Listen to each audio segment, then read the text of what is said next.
Welcome to City Hall. Tonight is March 16th. Don't forget to wear green tomorrow. And if you don't have green, you can always go to Ron Medine's office at Central Bank. They have a lot of green stuff there.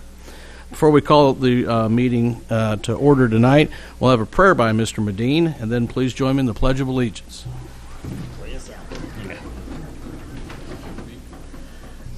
Lord, the day has reminded us of the beautiful nature of your creation, and we recognize that we are part of that creation. We are both humbled and comforted by that fact. Help us to see your mercies and the blessings upon us, and grant us as a body the wisdom to use those tender mercies and those blessings for the betterment of our community. Amen. Amen. I pledge allegiance to the flag of the United States of America and to the republic for which it stands, one nation, under God, indivisible, with liberty and justice for all.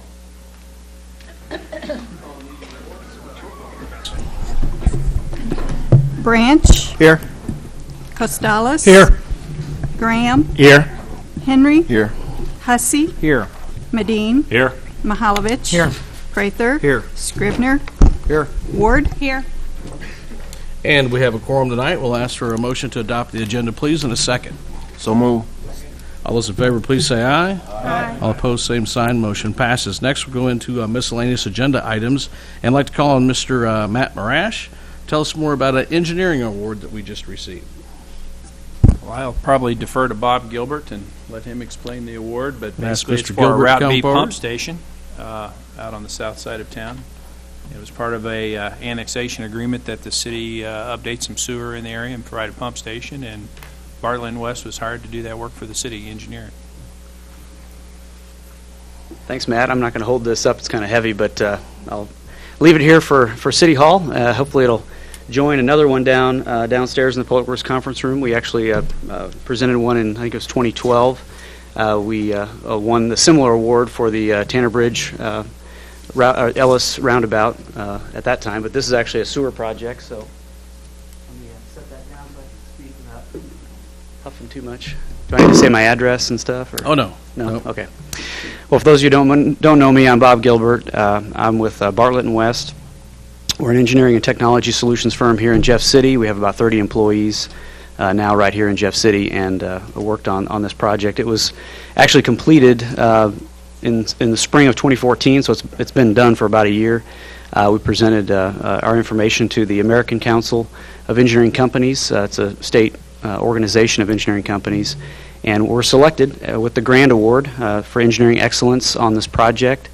And you might wonder what's so grand about a sewer pump station. But in this case, we were presented a challenge by your city staff as to how to design a pump station with very low initial flows, and then a watershed that could develop over many years and have much, much greater flows, like to the tune of 1,000 times greater by the time the watershed is developed. And so we took on that task and developed some innovative solutions, which I won't go into unless you have questions, you'd like to know more about it. But the Council of Engineering Companies thought that our innovations on this project were worthy of an award. And so we want to thank you all for allowing us to be a part of the project. And also want to thank the city staff who are a part of every project, and decisions are made jointly in all cases. This is not an award because one engineer thought of a great idea and then just did it. It's a team that puts something like this together.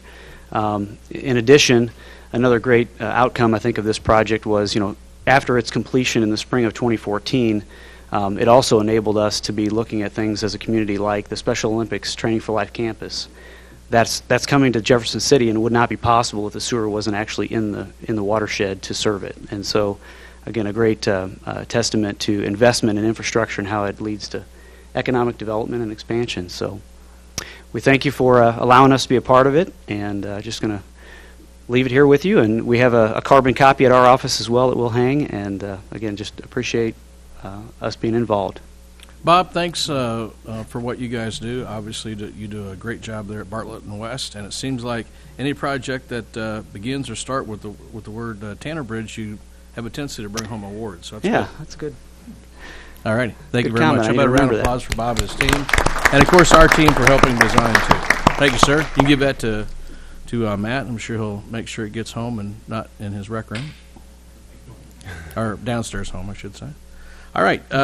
Next, no public hearing tonight. We'll entertain a motion to approve appointments by the mayor to the USS Jefferson City Submarine Committee.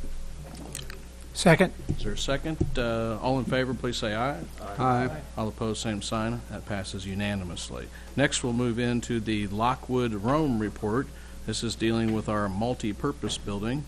I think we had one of our first meetings in to deal with that roughly September 2nd. Bill, what can you tell us that's new? Thank you, Mayor. Progress is continuing. We're beginning initial discussions on methods and scheduling, joint programming efforts, also looking at some naming rights and other possibilities for some additional private fundraising to help supplement the project. We have another design committee meeting this Wednesday to continue work on the floor plans. When do you expect, Bill, that floor plans might be ready? I keep hearing that in the community if it's at that stage yet. Our architect thinks that shortly after this Wednesday's meeting, they'll be able to produce at least a first draft of those. Okay, good.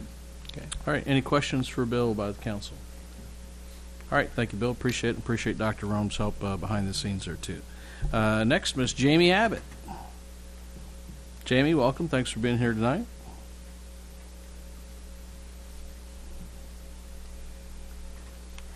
Good evening. I am here this evening to talk about the Community Development Block Grant Program. We have two items going on right now. First, I'm going to talk about the Consolidated Annual Performance Report, which talks about what we did for 2014 with the CDBG funds, and then take a look forward what we're doing currently now for 2015 with the HUD funds. Just a reminder, Community Development Block Grant is entitled to Jefferson City because we have a population of at least 50,000 individuals in our community. Entitlement communities, we're able to develop our own plans, but all the plans must benefit low to moderate income persons, aid in prevention of slum and blight, and urgent need and threat. It's kind of hard to see. We have a low to moderate census map. We have 3 census tracts that we currently do projects within. Those are census tracts 105, 106, and 207. The green outline is essentially where those areas are indicated. So for 2014, we had a homeowner support programs that included code efficiency, energy efficiency upgrades, emergency assistance, and down payment assistance. We expended approximately $120,000 in that area. We also did public improvements, neighborhood improvements, public services, and then there's the administration. So in 2014, we expended nearly $588,000. And then of those funds, over 86% went to the low to moderate benefit national objective. So I previously mentioned the homeowner support programs and code efficiency. We completed 6 applications. Energy efficiency, we completed 9 applications. And the down payment assistance, we assisted 6 households with purchasing their first home. And then the program delivery or the administration of those programs also included those in those expenses. And those homeowner support programs, they receive up to $5,000 grant in terms of a 0% loan, essentially, and it's provided for each of those provided for each of those programs, and it does assist with exterior issues, energy efficiency. Exactly what it is. It's updating the windows, insulation, even HVAC systems we have assisted with. And down payment assistance is exactly what it sounds like, assisting first-time home buyers, but they have to complete a education program as part of the program, the process. Neighborhood improvements, that is for the demolition. In 2014, part of the city's CDBG funds went towards the Mulberry Street demolition, which was located in a floodplain. And then we also assisted Old Town Revitalization Company with the demolition at 614 East McCarty Street. And that property was also in the floodplain. Both properties or both areas have been deed restricted to future development per the city's flood insurance policy. Public improvements, we with CDBG funds in 2014, we did the Clark Avenue Morrill Drive sidewalk improvements, Ashley Street sewer improvements that actually replaced, I forgot how many feet, but it was several hundred feet of pipes that were over nearly 100 years old and had busted, so it was improving the area. Morrill View sewer installation, we installed sewer lines so that Habitat for Humanity can construct and rehabilitate 3 properties. And Clay Street Bike Plaza, the CDBG funds were part of the project, which was a partnership with MoDOT. Public services, new for 2014. In July, we awarded funds to 3 local non-for-profit agencies, 2 of them which is for bus passes, and the other one was for child care services, and that program assisted low to moderate, well, all the programs assisted low to moderate income households, but the child care provided deposit fees, back payment, and current child care fees so individuals can continue finding a job or keep employment going. Administration. So Community Development Block Grant allows 20% of the funds to be utilized towards administration of the program. I provided this slide just to show that although there is a 20% room, for 2014 we only utilized 12.7% of the funds for administration. So that meant more funds went to the programs. Coordination of funds. I just want to point out the city's Community Development Block Grant goes in tangent with other funding. We also have state CDBG funding, such as the previously mentioned Mulberry Street demolition. We also have the Missouri State Penitentiary demolition program, Neighborhood Stabilization program, and then funds go in tangent with the city's programs, which is also known as the Old Town programs, the residential down payment incentive, the residential tax reimbursement, the commercial facade, adaptive reuse, and rental facade. So it all kind of dovetails together. So as part of the Community Development Block Grant, we're required to complete an analysis of impediments. So each year I have to identify and report on how we're moving forward with these analysis of impediments to fair housing. Up there on the screen lists 7 identified areas, and I won't go through each of them, but essentially is lack of funding, lack of awareness, education, lack of ADA housing. So what actions did we take in 2014 to overcome those identified impediments? We maintained a fair housing website. We do a Fair Housing Month proclamation. Last year we did open air with KWS. We did a very large Fair Housing Expo out at the Capitol Mall this past year with vendors and speakers, and provided prizes and free lunch. So we also attended training and partner up with our local agencies such as Independent Living Resource Center and Central Missouri Community Action Agency, and we also partner with Jefferson City Board of Realtors.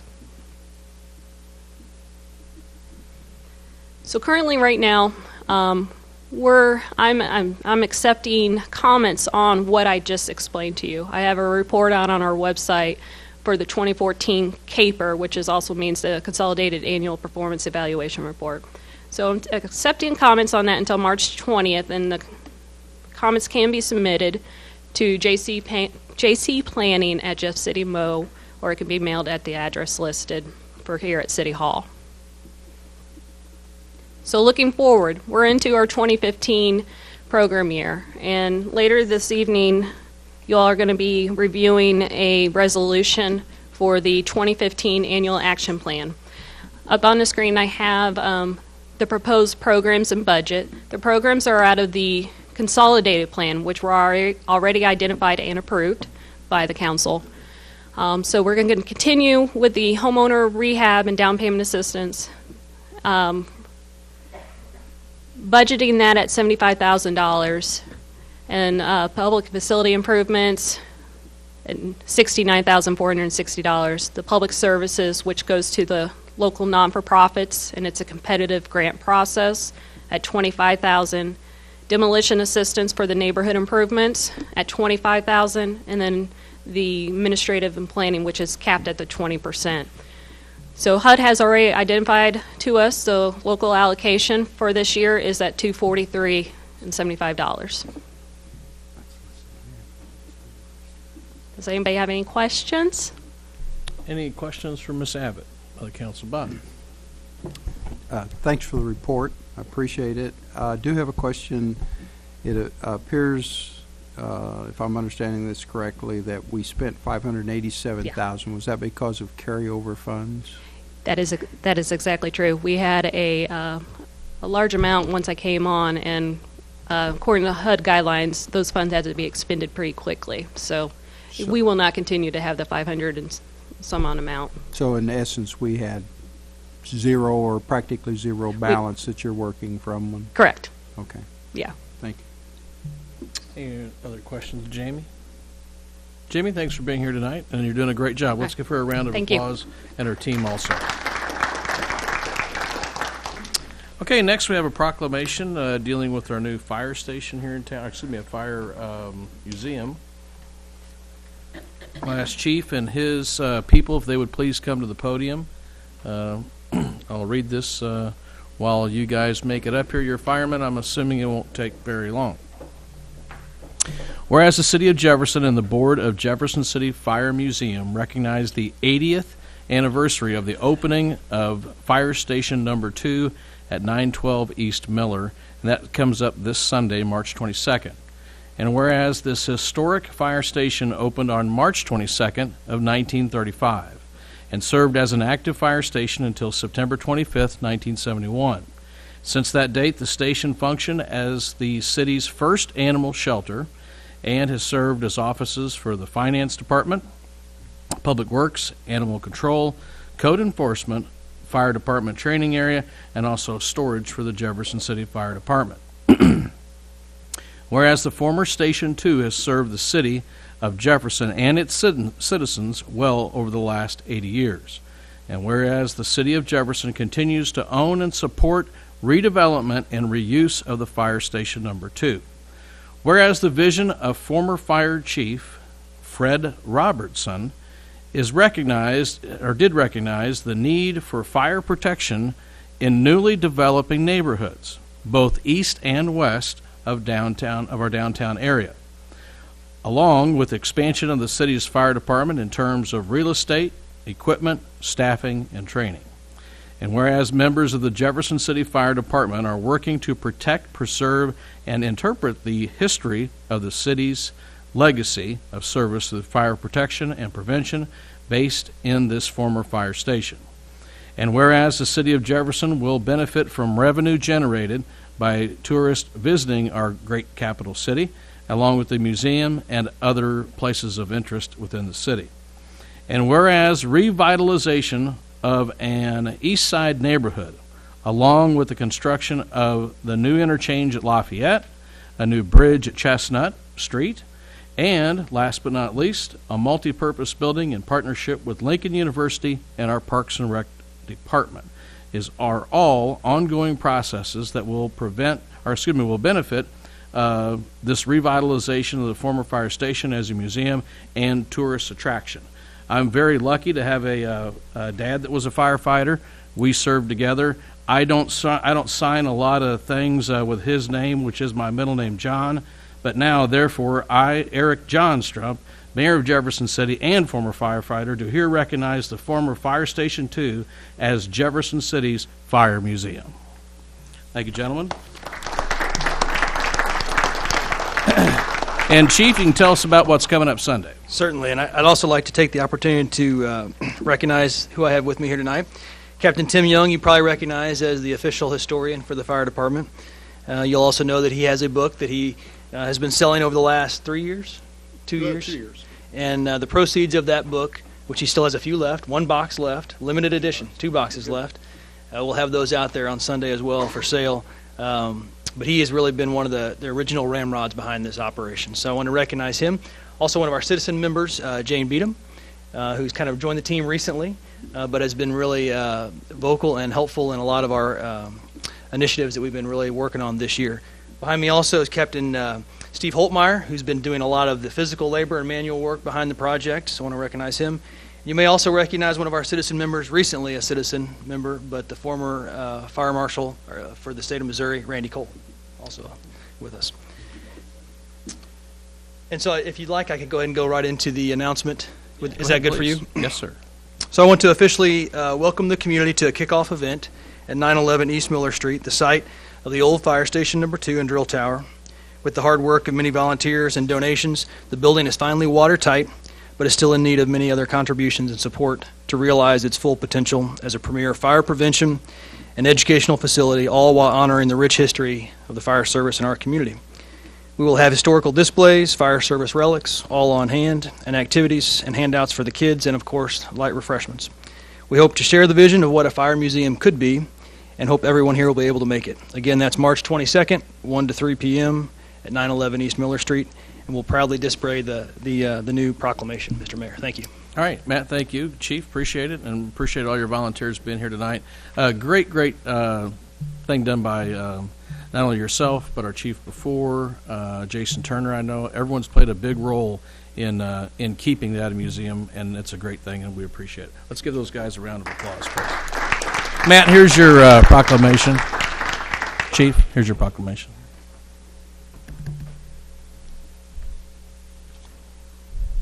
Thank you, sir. All right, next, no one under number 9 to speak on a specific bill that I see. We'll move on to the consent agenda. We'll entertain a motion to approve as printed. So moved. Is there a motion and second? Roll call, please. Oh, voice vote, sorry. Someone's going to lose that one. All in favor, please say aye. Aye. All opposed, same sign. Motion passes. Next, we'll go into bills introduced. First reading of 2014-127. An ordinance of the City of Jefferson, Missouri, authorizing the mayor and city clerk to execute an agreement with B&N Tree Service and Debris Removal, LLC, in the amount of $27,715 for the demolition of houses at 1303, 1304, and 1309 Monroe Street. I understand there's a motion here to suspend. Is that correct, Mr. Scribner? Yes, sir, Mr. Mayor. I move that we suspend the rules on bill or ordinance 2014-127 and vote tonight. I have third reading tonight. Are there? Is there anyone here that would not want to have the rules suspended for people watching at home? If 2 or more council members decide not to suspend the rules, it won't be suspended. Seeing none, we'll officially suspend the rules and have third reading. An ordinance of the City of Jefferson, Missouri, authorizing the mayor and city clerk to execute an agreement with B&N Tree Service and Debris Removal, LLC, in the amount of $27,715 for the demolition of houses at 1303, 1304, and 1309 Monroe Street. Matt. Thank you. As clerk indicated, this is a demolition contract with B&N Tree Service out of Dixon, Missouri. They were the low bid for this project. Basically, there's 3 houses being removed that are south of Stadium on Monroe Street as a result of the Stadium Monroe project related to Cap Region and the interchange there. We'd like to, as indicated, suspend the rules, get this project moving. We have some utility relocation that is awaiting removal of the houses, and also it just cleans up the unsightliness of the state of the houses as it is today. Be happy to answer any questions. Any questions of Mr. Morash? Council debate. Roll call, please. Branch, Aye. Costalis, Aye. Graham, Aye. Henry, Aye. Hussey, Aye. Medine, Aye. Mahalovich, Aye. Prather, Aye. Scrivener, Aye. Ward. Motion passes. Next, we'll have first reading of 128, please. An ordinance of the City of Jefferson, Missouri, amending and adopting the firefighters' pension plan benefit document. Thank you, Mr. Mayor. We do still have a firefighters pension plan, and it is a closed plan, which means there aren't any new members going into it, but it still exists to what we call ride out the tail, which is take care of the people who are still on the plan. It's run by a fireman's pension board, and that board took a comprehensive look at the pension plan, which is the governing document of the pension, and have some recommended changes. Any changes have to be approved by both the board and the council. The changes in Section 2, 3, and 10 are just made to recognize the fact that the plan is now a closed plan. The changes in Section 6, 7, 7.2b, and 7.3b are modified because we think the language could be a bit clearer about what the benefit is if a person with a pension has a surviving child. So we wanted to clarify that it's 5% per year in addition to what they would have gotten if they have a minor child. Section 7.1 is modified for a similar purpose, that if there's a duty death benefit, that's a 10% per year change. We wanted to make sure it wasn't open for interpretation. That's 5% on each check. 7.4 is modified to allow widowed spouses to continue to collect the pension if they remarry, and that was actually the impetus for the change. Some older plans terminate when you get when a spouse remarries, and we wanted to allow people to get married, and it didn't change our actuarial amount at all, because the plan already presupposed that if they remarried, they continue to get it for their life. 7.5 was modified to clarify the process if there's a death of a retiree with a minor child and no surviving parent. And sadly, we had that occasion, so we took this just to clarify that guardianship needs to be appointed. Happy to answer any questions. Kevin Bagby is the president of the board, and he can answer some questions as well. Any questions of staff, Bob? I presume that this plan takes into account if someone chooses and I don't even know what the options available, but many pension plans allow you to choose either a payment based just on your life, based on your life and your spouse's life jointly and so forth. Is there a difference in the amount of the pension payment, or is there an option to choose? I don't think there was. It's closed now, so everyone's made their option. You want to come up, Kevin? Okay. I don't know that it matters. I'm just curious. Kevin would probably know that. Welcome, Kevin. Our plan is closed right now, currently, and we have a set amount that the survivor gets 50% of the retiree's benefit. Okay. So that's a set amount that's in our plan. So there's not going to be any changes there. The reason I was asking the question, I was just going to make the point that most of the time you're receiving a lesser benefit in order for your spouse to have that payment. So, in essence, that benefit should continue. And if it wasn't clear that it should continue, it's good that the language is being put in there.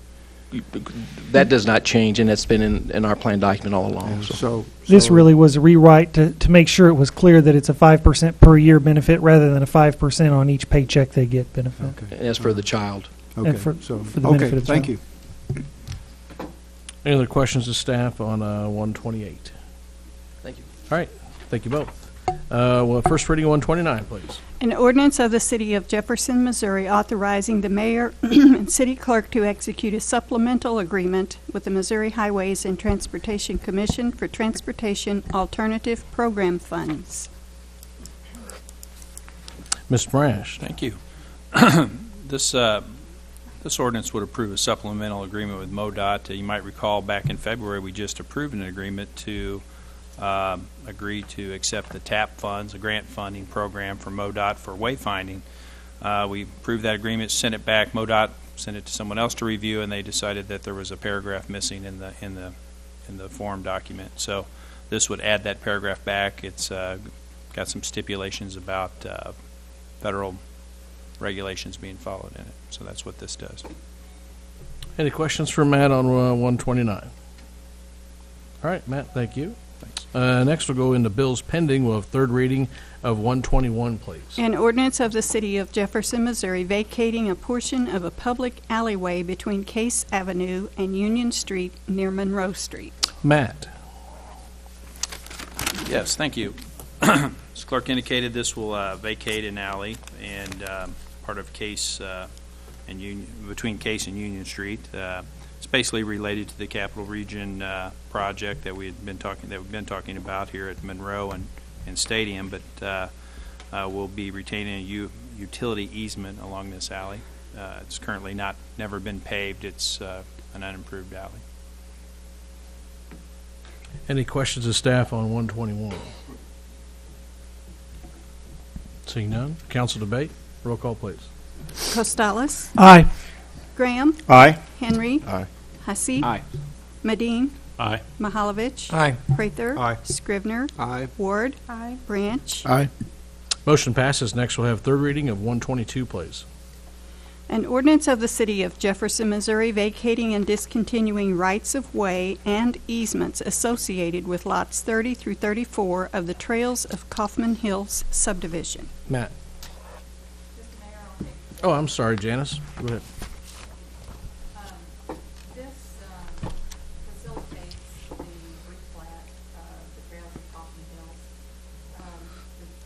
The bill authorizes the vacation of right-of-way that's in the Trails of Kaufman Hills. Apologize.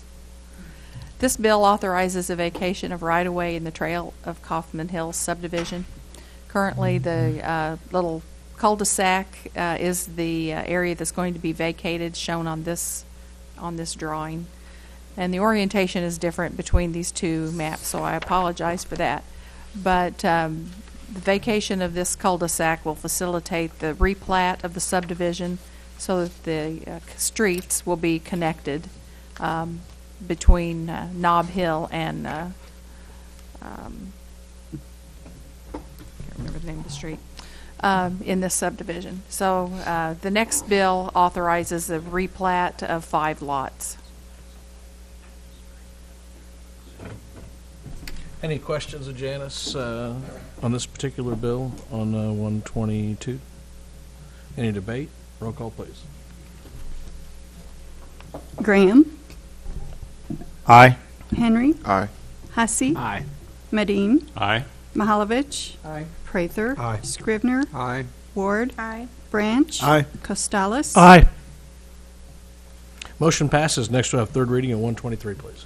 An ordinance of the City of Jefferson, Missouri accepting and approving the replat of lots 30 through 34 of the Trails of Kaufman Hills, Section 3 of subdivision of the City of Jefferson, Missouri.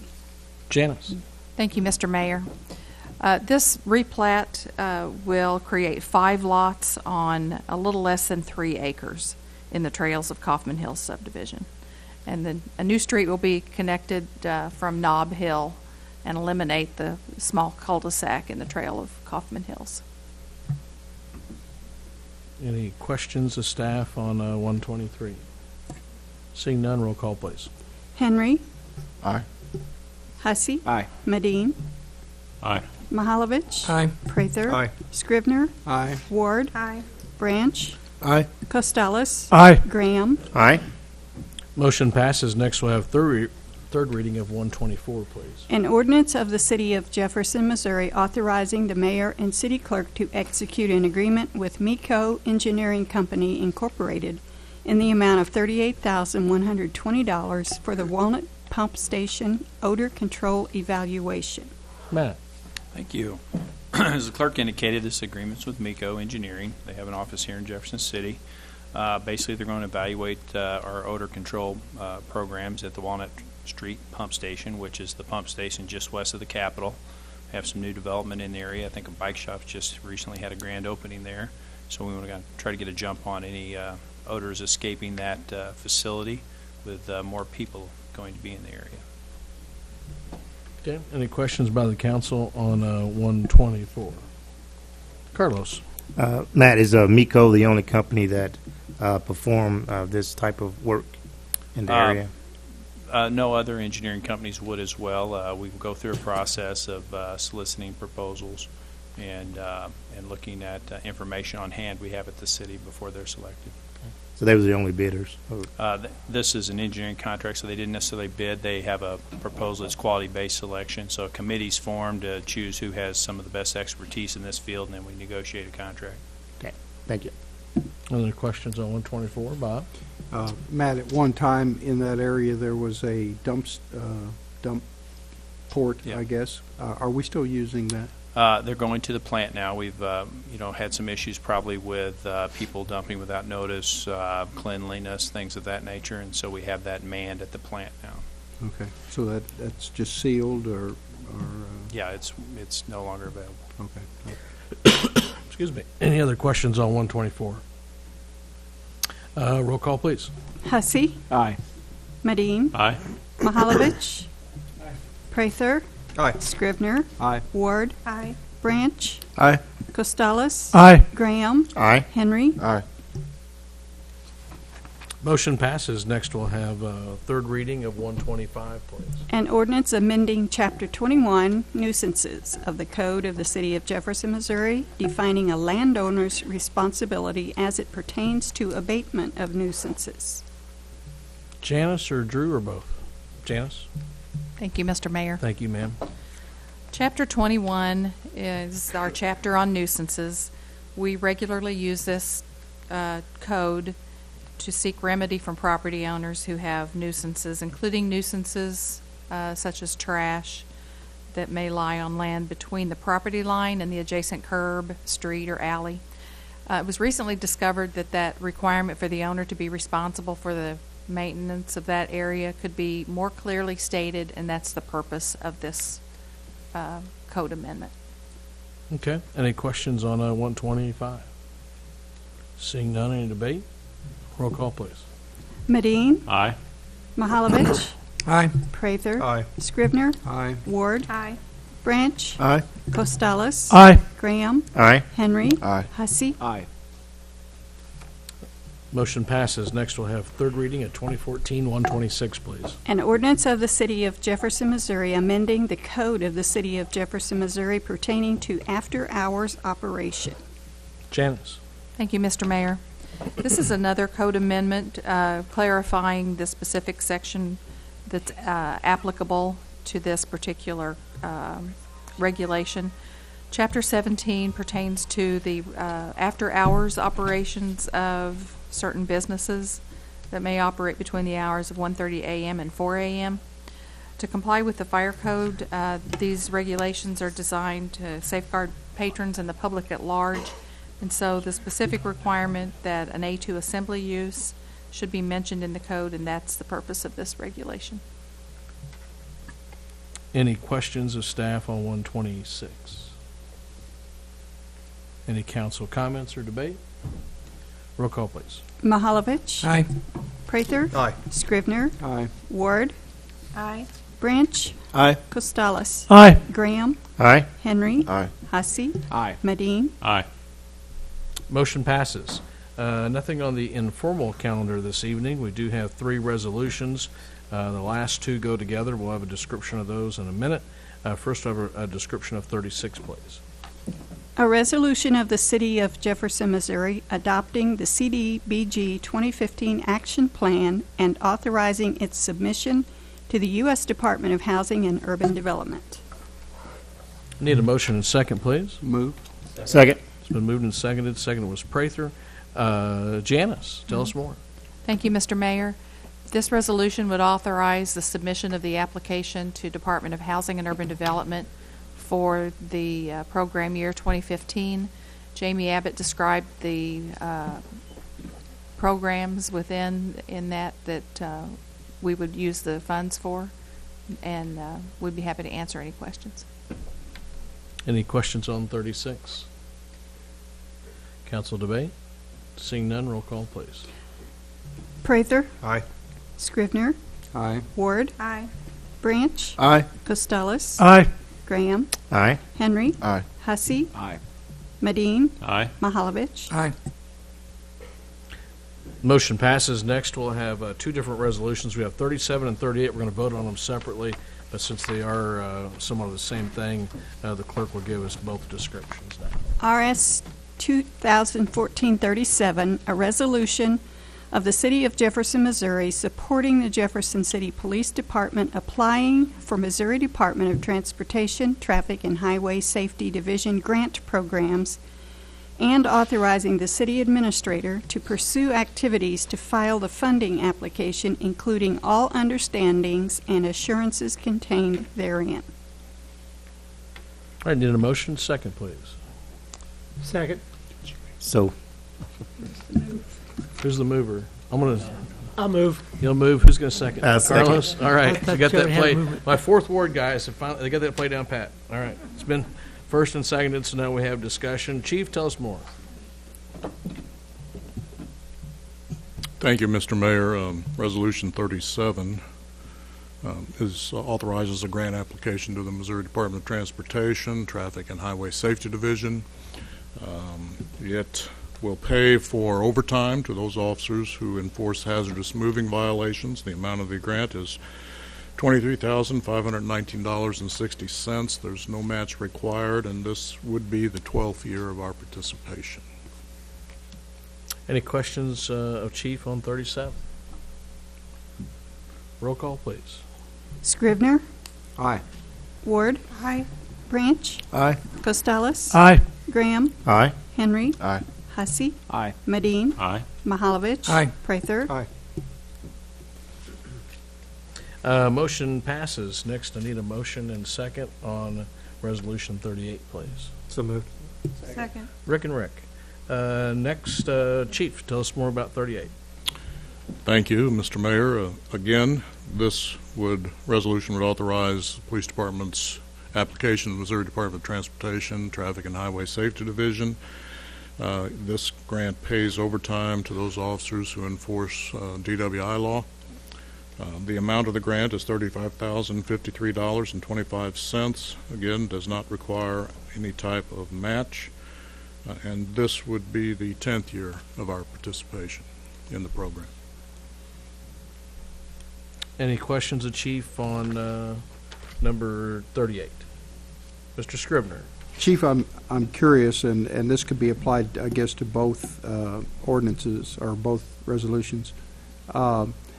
Is this for a concentrated type of enforcement? In other words, will you focus on DWI with the overtime, maybe have set up a location or something in the same way with the hazardous moving violations? Will a group of officers focus on that, or is this just in their routine of their normal duties? No, this requires them to work overtime, so beyond the normal scope of their duties. So we would ask for volunteers, and so it's random and intermittent, which I think is probably the best way. And they take those extra hours with the specific purpose of either enforcing hazardous moving violations or the DWI law, and submit the reports, the results. Okay. It's been very effective. Okay, thank you. All right, any questions on 38? Roll call, please. Ward. Aye. Branch. Aye. Costales. Aye. Graham. Aye. Henry. Aye. Hussey. Aye. Medine. Aye. Mahalovich. Aye. Prather. Aye. Scrivener. Aye. Motion passes. Next, we'll have number 15, which is presentations from the gallery on other topics. And I only have one person signed up tonight, Mr. Rick Crawford. Rick, welcome. How are you tonight? Per our ordinances, please limit your remarks to 5 minutes, or excuse me, to 3 minutes, and give us your Keeps name and going address down. at the beginning. What's that? Keeps going down. 5, 4, 3. Okay. What I wanted to say is, Your name and address, please, for the record. my name is Rick Crawford. I've been a resident here in Jefferson City for 18, 19 years. Okay. And I live on Mall Ridge Street here in Jefferson City. All right. Thank you, sir. What I wanted to tell you, and this is my first visit to the City Council ever, and I wanted to tell you that I have lived in a lot of places in my lifetime, I was born in Hawaii. And I don't know how in the world I got here. Between there and here, I always ask my mom, why didn't you leave me there, But anyway, I'm here in Missouri. But the thing is I just wanted to say, in all that time, I've run across a lot of different police operations. I've had a lot of very good police officers who became my very good friends. The kind would come over and drink a cold one with me in a different incarnation of my life. And I want to say that the Jefferson City Police Department, the city police department, is probably the best police department I've ever seen fielded in my entire life. And I'm talking about before I came here in a different incarnation. I lived for 14 years in the state of Kentucky, and most of the policemen there were good buddies of mine. So that put aside, these people over here are not my buddies, but I can always depend on them as if they were. And if I get pulled over tonight on the way home, well, then I'll take my ticket and I'll come in court and fight it if I have to. But I'm sure that I'll be treated with respect and the dignity that I deserve. Now, that being said, and I'm trying to squeeze all this in my 5-4-3 minute period here, I think that Jefferson City represents a model to the entire state of Missouri and somewhat to the entire country. It's no secret that Missouri does not have the best reputation, not just in Missouri, not just in the country, but in the world, of having some bad press coming at us right and left for the last few months. Now, I propose this, and this is, I'm planting a seed here. This is all. And this maybe is not the best forum to do it. But I think your police department can be a training facility for any police officer that wants to become a police officer to come into the city of Missouri, ride around with a couple of special people chosen by the police chief, and that would be Mr. Schroeder. And let him work with these people. Let him see what a police force that has a little bit of humanity and that carries with them a little bit of dignity and that runs a class operation, how they treat people. Okay? Now, everyone has different experiences everywhere, but and not all neighborhoods are like all the neighborhoods in Jefferson City. Granted you that, but I do think that Jefferson City carries such a high sets such a high bar of standard that they could set an example for the entire state to follow in whatever area of law enforcement that the final candidates, maybe this after all of their policeman schooling they go to at some place out here, even the guy that runs the one horse town up here in northwest Missouri or somewhere, have him come down here for a week or two, put him up in agreeable accommodations, feed him a good meal, and send him home and let him ride around with a couple of these class acts that we have in the police department, and let that be part of their training. Let them ride with a department that's good, and they'll be able to go home and say, hey, I got to go to the Capitol. I got to go to the place in the whole state, and that's, considered to be one of the top-notch police departments, perhaps in the entire country.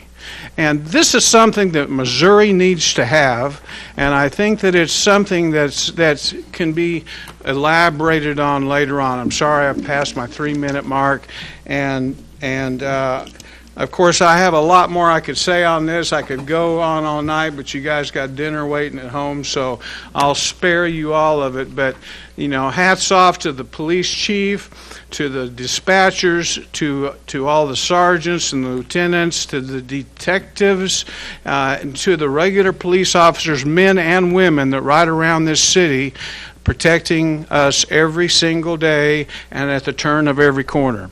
Thank you very much for having me. Hey, Rick, could you Yes. come forward, please? I've never done this to someone who's come up to a presentation, but it takes a lot of guts to stand up if you're not used to doing it in public. First of all, you did it very well. Second of all, I want to commend you on everything you said. People don't realize this, but shortly after I was elected mayor, I was out barbecuing one night, and I heard something. I heard a siren.